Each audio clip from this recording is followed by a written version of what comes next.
The night split open with fire. Daniel Carter, a powerful CEO and weary single dad, slammed his brakes as a car ahead erupted in flames, painting the highway in searing orange. Through the smoke he saw something no one should ever see. A bride in a charred wedding dress, chained to the seat, her eyes wild with terror. Emily, his 8-year-old daughter, stirred in the back seat, whispering, "Daddy, is she going to die?" In that instant, Daniel didn't think about his company, his reputation, or the danger. He thought only of saving a life. What he did next would not only drag him into a conspiracy larger than he could imagine, but also uncover a truth that could change his family forever. The night had fallen heavy over the city, its streets bathed in a damp orange glow from flickering street lamps. Daniel Carter drove in silence, one hand steady on the wheel of his black sedan, the other absent-mindedly adjusting the volume of the children's song, still echoing faintly from the speakers. His daughter Emily had drifted to sleep in the back seat, her tiny head tilted against the window, clutching the threadbare teddy bear she carried everywhere. Daniel glanced at her through the mirror, the familiar ache twisting in his chest. She was 8 years old, too young to understand why her mother never came back, yet old enough to sense the hollow in their home. He tried to fill it with everything he could: gifts, trips, time stolen from boardrooms to sit at piano recitals, but he knew the silence in her eyes. That absence of joy was something money couldn't fix. The road ahead curved toward the highway. Daniel's thoughts drifted, as they often did, to the board meetings stacked up for the week, the shareholders hungry for reassurance that their CEO was still untouchable. But under that polished exterior, he was just a man exhausted from carrying 2 lives. He had long accepted that the world would only ever see the suit, not the father hiding beneath. That was when he saw the fire. At first, it was just a flicker in the distance, a strange glow pulsing against the night. Then, as he rounded the bend, it erupted into view, a car engulfed in flames, smoke curling like dark ribbons into the sky. His breath caught. He eased the sedan onto the shoulder, heart pounding, and turned back to check on Emily. She stirred, but didn't wake. For a fleeting second, he thought about staying in the car, keeping her safe, calling 911, waiting. But the human scream that cut through the roar of the fire made the decision for him. Daniel flung open the door, the blast of heat hitting him like a wall. He ran toward the wreck, gravel crunching under his polished shoes. Flames licked the night air, painting the twisted frame of the vehicle in searing orange. Through the shattered glass of the passenger window, he saw her, a young woman in a torn wedding dress, wrists bound by chains, her eyes wide with terror. She was coughing, gasping, fighting against the smoke filling the cabin. "Hold on!" Daniel shouted, though he wasn't sure she could hear him over the roar of fire. He tried the driver's side door, yanking with all his strength, but the metal groaned stubbornly, warped by the crash. The heat scalded his skin, but he pressed closer, slamming his shoulder into the frame. It didn't budge. He circled the car, ignoring the sting of embers on his face, until he reached the passenger side. Through the thick haze, her gaze locked on his, desperate, pleading. For an instant, it was as if the world slowed, every boardroom deal, every carefully crafted facade of his life stripped away, leaving only this one truth: someone's life was in his hands. He grabbed a fallen piece of metal from the roadside and smashed the window. The glass shattered, cutting into his arm, but he barely registered the pain. "I'm here. I've got you," he said, his voice steadier than he felt. The chains glinted in the firelight, tight around her wrists and waist. He cursed under his breath, realizing the cruelty of whoever had put her there. She coughed violently, and he reached in, fumbling to free her. The heat was unbearable now, the flames threatening to swallow the entire car. "Don't close your eyes," he commanded. "Stay with me." With a grunt, he braced himself and yanked at the chains. They resisted, biting into his hands, but he refused to stop. The acrid smoke burned his lungs, yet he kept pulling, kept fighting, until the metal gave way with a groan.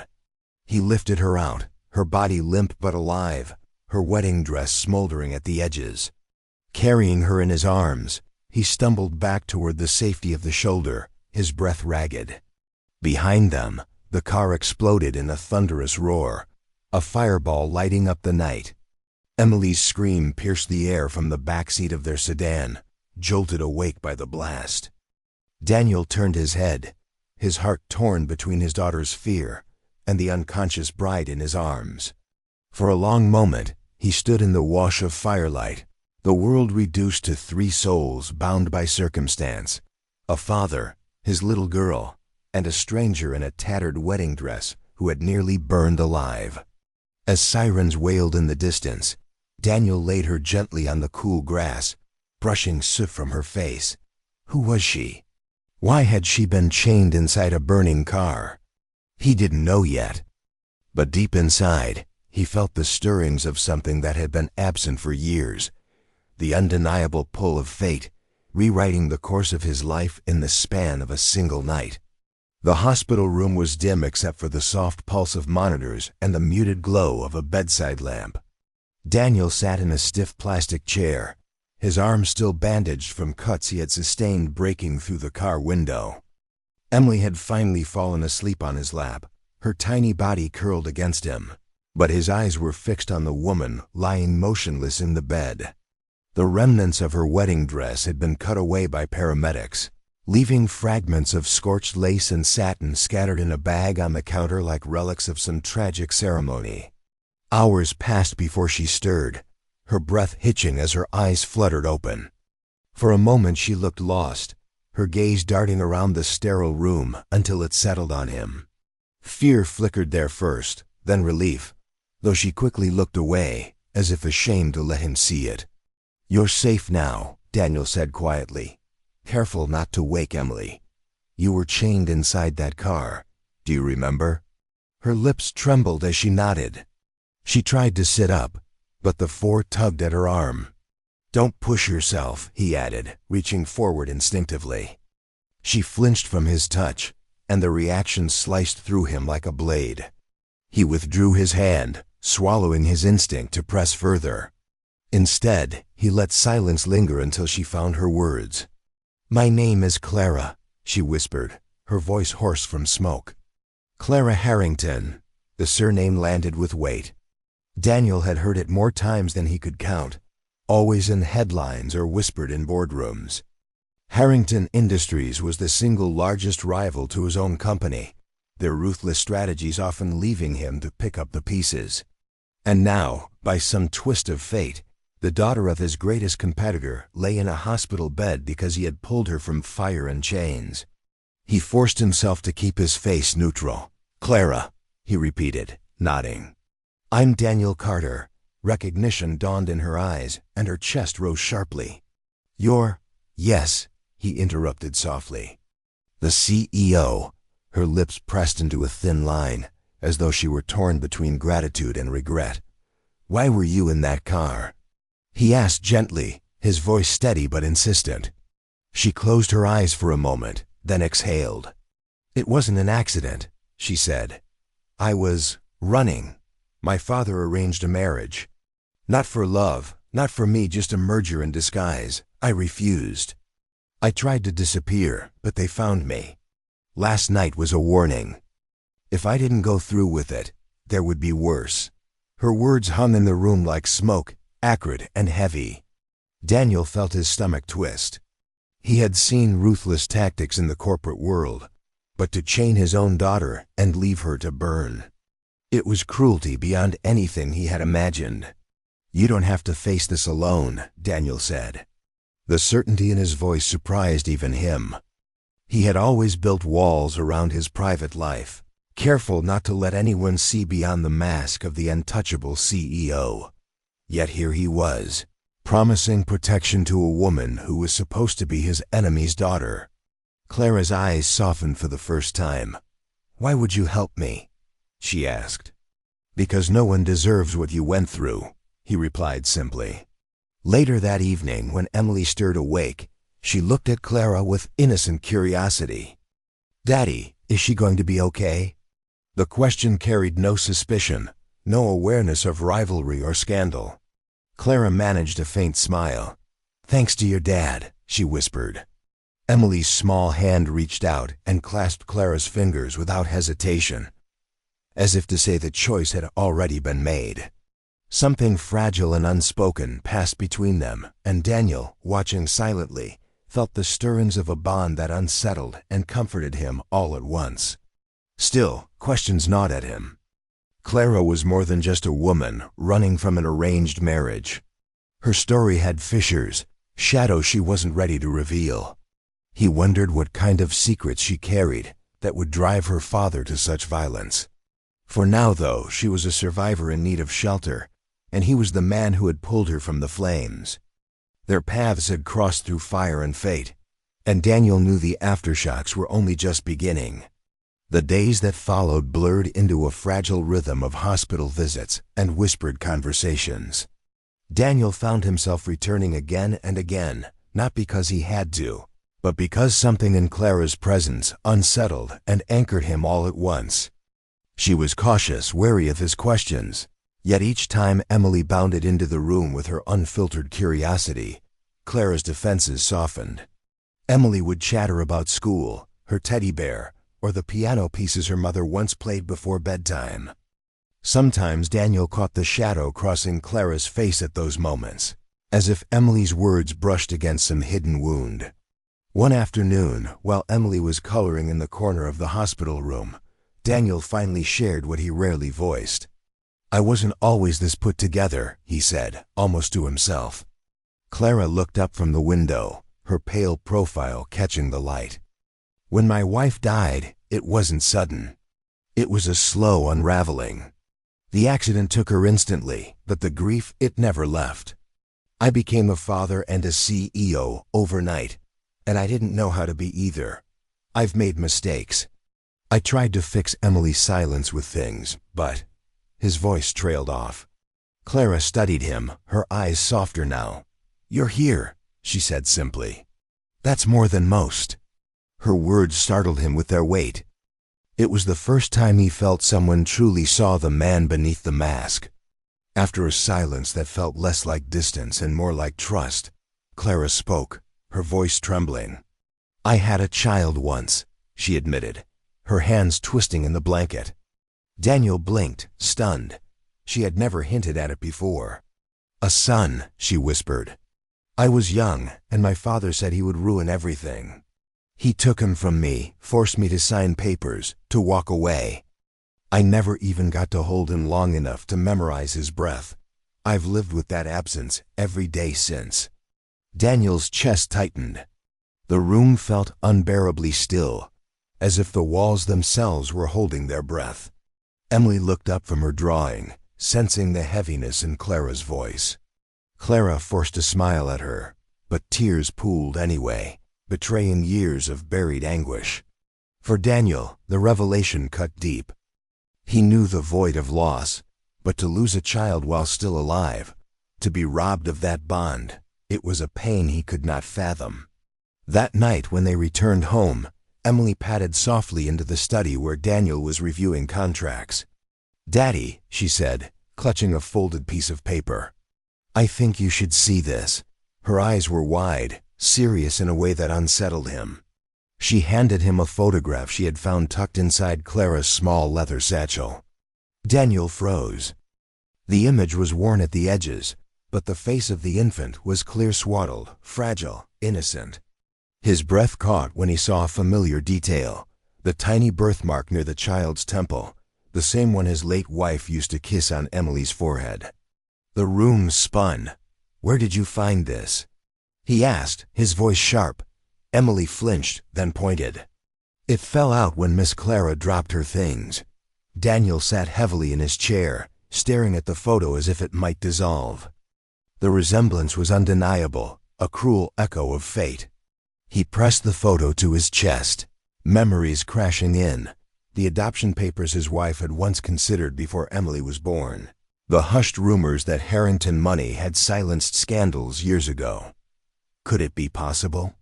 Was Clara's stolen child somehow tied to his own fractured family story? When he returned to the hospital the next morning, he carried the photo in his pocket like a stone dragging him down. Clara looked fragile, her hair pulled back, her eyes rimmed red from another sleepless night. He sat beside her, heart pounding.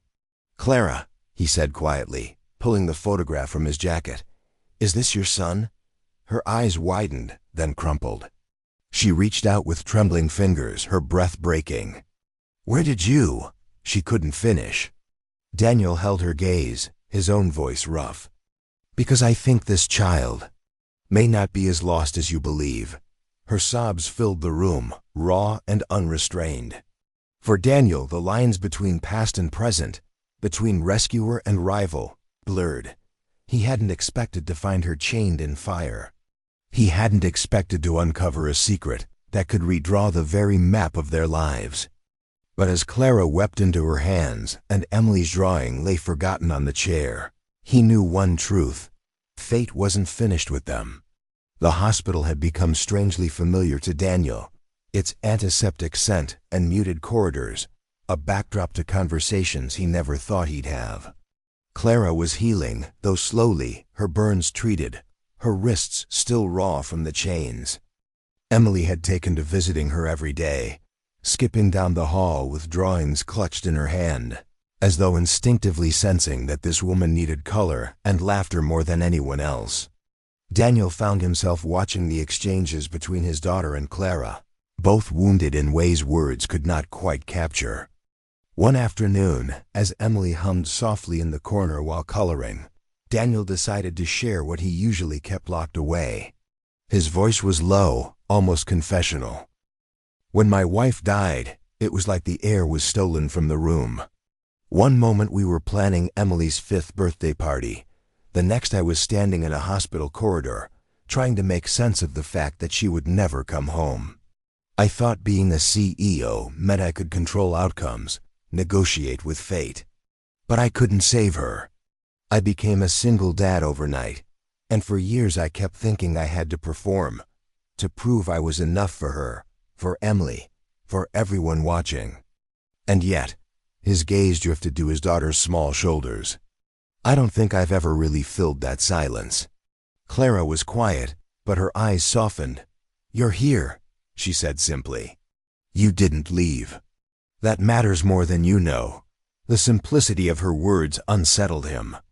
They stripped away excuses and defenses, leaving something raw between them. After a long pause, Clara spoke, her voice brittle. "I had a child once." Daniel turned sharply toward her, caught off guard. "A son," she continued, her hands tightening on the blanket. "I was barely 20. My father decided he was inconvenient, a liability to his ambitions. He forced me to sign away my rights. I never even got to hold him for more than a few minutes. They said he'd be placed in a family who could give him a better life. But in truth, I think he was sold, bartered like part of a deal. I've carried that emptiness ever since. I see him in my dreams, but I don't even know if he's alive." Her voice cracked, and tears she'd fought so hard to hold back finally spilled. Daniel's throat tightened. He reached for words but found none that seemed adequate. He knew the anguish of loss, but hers was a theft and open wound deliberately inflicted. His chest ached with the weight of her confession. "Clara," he murmured, "no one should have that kind of power over you." She shook her head, covering her face. "It doesn't matter. He's gone. That chapter was stolen before it began." That night, back at home, Emily padded softly into Daniel's study while he was buried in reports. "Daddy," she said, her tone unusually solemn, "I found something." She held out a small photograph, the edges frayed from years of wear. Daniel took it, puzzled, and froze. The photo showed a baby wrapped in a hospital blanket. His breath caught as his eyes landed on the familiar birthmark near the temple, a mark identical to the one Emily bore. His pulse hammered in his ears. "Where did you get this?" he asked, sharper than intended. Emily shrank slightly. "It fell from Miss Clara's bag when she dropped her things." Daniel sank into his chair, the photo trembling in his hand. Memories swirled, his wife's hushed mentions of a possible adoption before Emily's birth, rumors of corporate scandals silenced with money. Could it be that the child Clara lost was not lost at all, but tethered somehow to his family? The idea was wild, but the resemblance was undeniable. His heart pounded as he realized that fate might have twisted their lives together long before the fire. The next morning, he carried the photograph into Clara's room. She was sitting up, staring absently out the window, her face pale but resolute. Daniel sat down beside her, pulling the picture from his jacket. "Clara," he said quietly, his voice unsteady, "is this your son?" Her eyes widened. She reached out with shaking hands, her breath catching. How do you have this?" He didn't answer right away, only held her gaze, feeling the ground shift beneath them both. "Because I think," he said finally, his voice breaking, "he may not be as far from you as you believe." Clara's sobs filled the sterile room, raw and unguarded, the sound of a heart breaking open after years of silence. Daniel sat beside her, the weight of revelation pressing on them both. Emily's forgotten drawing lay nearby, a bright splash of color against the white sheets. In that moment, Daniel knew they were standing on the edge of a truth that could shatter everything, or heal it in ways they could not yet imagine. The days following the discovery of the photograph were restless. Daniel carried the weight of it everywhere he went, the image of the infant with the familiar birthmark seared into his mind. Every glance at Clara brought back the memory of her trembling hands clutching the photo. Her broken whisper, "He was mine." Questions circled endlessly. Had fate intertwined their lives years before the fire? Was Emily, his daughter, somehow linked to Clara's stolen child? The uncertainty gnawed at him, but the urgency to uncover the truth only grew stronger. He began quietly pulling strings. As a CEO, Daniel had access to resources most men couldn't dream of: investigators, data archives, financial records. Yet every door he opened led to darker corridors. The trail of Clara's child wasn't simply lost. It had been deliberately erased. Adoption files vanished, hospital records altered, even the attending physician's name struck from the system. He had seen corporate cover-ups before, but this was personal. It had Harrington written all over it. One evening, he confronted Clara in the hospital garden, away from Emily's ears. The flowers stood wilting in the cool night, their fragrance muted by city air.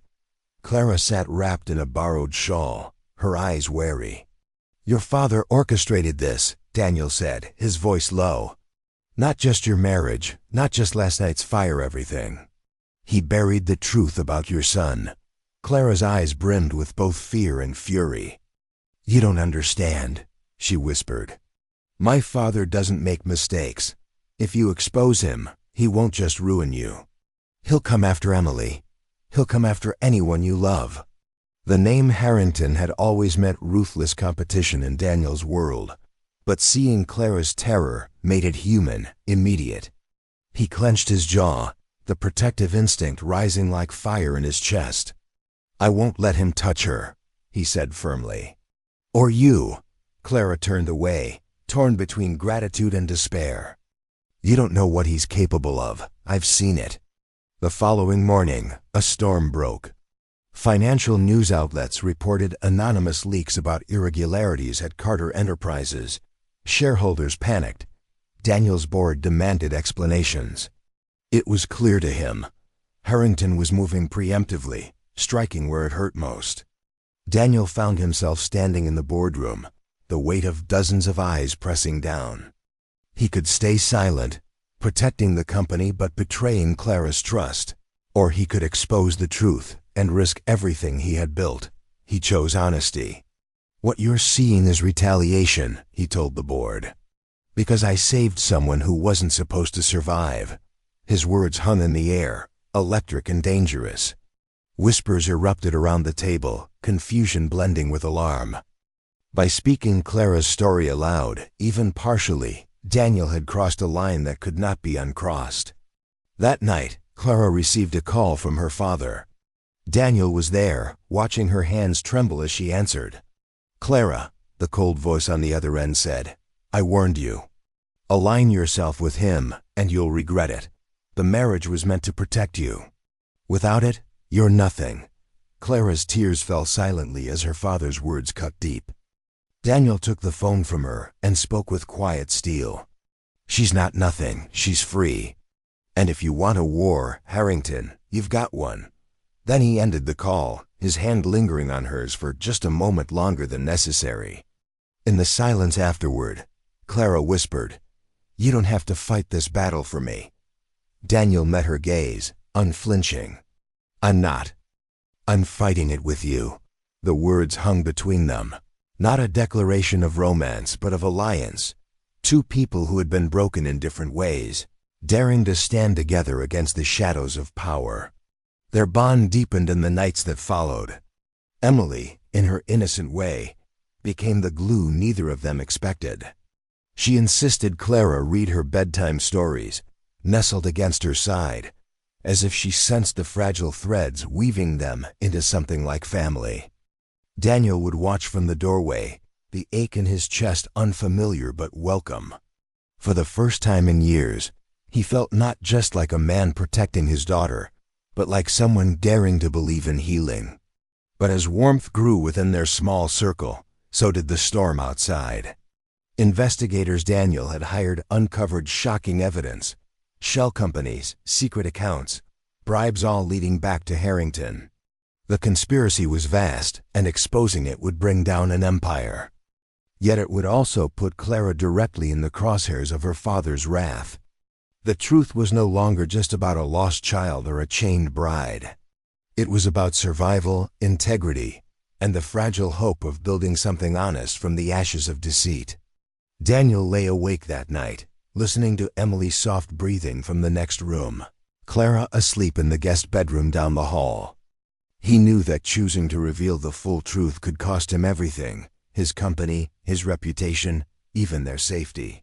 But hiding it meant letting Clara's suffering remain buried, letting her father continue to wield unchecked power.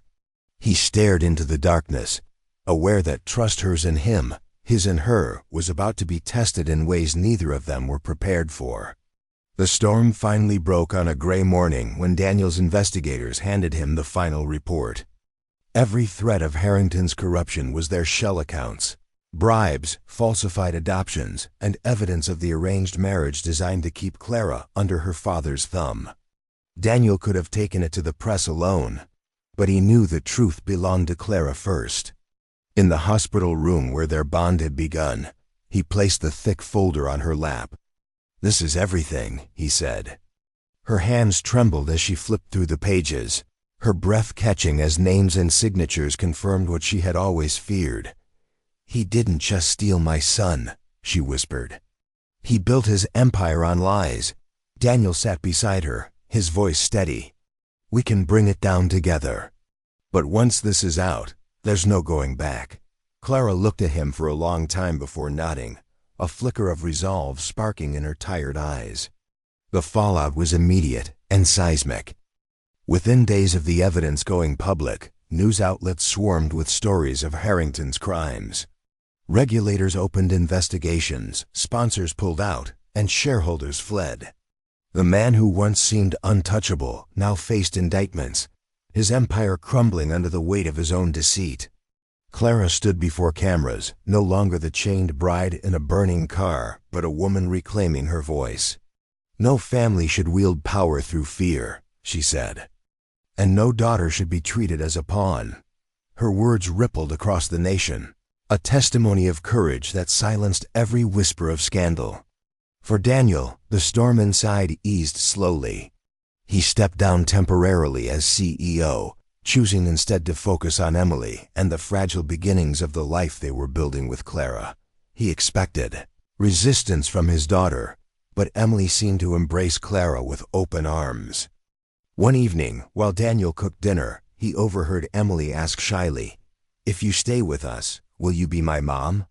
The quiet gasp that followed told him Clara had not expected the question, but her soft reply, "If you'll have me," was enough to bring tears to Daniel's eyes as he stood hidden in the kitchen doorway. The mystery of Clara's lost child resolved itself in an unexpected way. Records unearthed during the investigation revealed that the boy had been placed with a foster family under a false name, but unlike Clara's fears, he had not been lost forever. For now he lived abroad with guardians who had loved him as their own. And while the road to reunion would be long, Clara no longer carried the silence of not knowing. Hope, fragile but real, had replaced despair. Months later, as autumn leaves fell across the Carter estate, Daniel prepared something simple yet profound. Under a canopy of oak trees in the garden, with Emily scattering petals she had picked herself, Daniel turned to Clara. He wasn't in a tuxedo, nor was she in a grand gown. He wore his shirt sleeves rolled, and she wore a soft blue dress that fluttered in the breeze. Kneeling before her, Daniel took her hands. "I've spent years trying to be strong for everyone else," he said. "But with you, I've learned that strength is sharing the weight, not hiding it. Emily and I, we don't just want you in our lives. We need you. Will you marry me?" Clara's tears spilled freely, but her smile was radiant. "Yes," she whispered, her voice steady despite the emotion trembling through it. Emily clapped her hands and threw the petals into the air, her laughter ringing like a bell through the garden.